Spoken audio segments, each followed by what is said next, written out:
3 jours plus tard, le ciel n'était plus silencieux.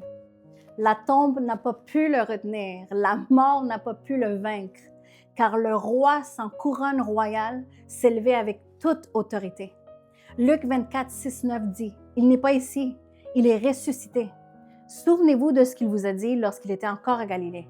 Il fallait que le Fils de l'homme soit livré entre les mains des pécheurs, qu'il soit crucifié et qu'il ressuscite le 3e jour. » Alors elles se souvinrent de ces paroles, et revenant du tombeau, elles annoncèrent toutes ces choses aux 11 et à tous les autres.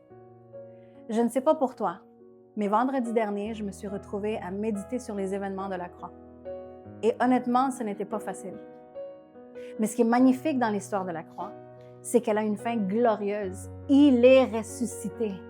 Et je me pose la question, si toi et moi avions été là, lorsque Marie et les autres femmes sont entrées dans la tombe vide, comment aurions-nous réagi? Peut-être que tu dirais, moi j'aurais couru pour l'annoncer au monde entier. Ou peut-être, j'aurais pleuré de joie. Ou encore, je me serais mise en règle avec Dieu en voyant que c'était vrai.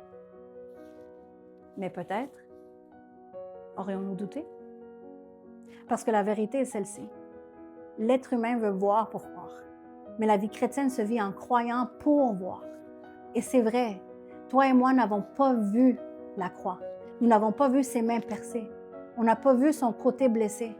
On n'a pas vu la tombe vide. Mais nous avons vu quelque chose. Nous avons vu Dieu agir.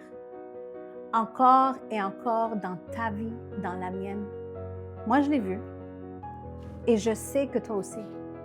C'est pourquoi il est essentiel de se rappeler chaque jour de sa fidélité, sa miséricorde et son sacrifice.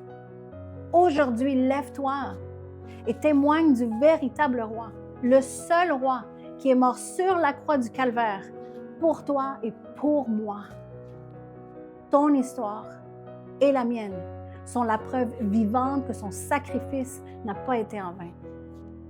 Et même si je n'étais pas là, ce jour-là où la tombe était vide, j'ai vu ce qu'il a fait dans une vie abandonnée à lui. Je l'ai vu transformer, je l'ai vu guérir, restaurer et relever ce qui semblait perdu. Alors, je ne te parle pas d'une histoire, je te parle d'une expérience réelle. Aujourd'hui, ne reste pas spectateur. N'écoute pas ce message et reste le même. Parce que la résurrection demande une réponse. Lève-toi, crois et témoigne. Parce que s'il est vivant, ta vie peut aussi changer.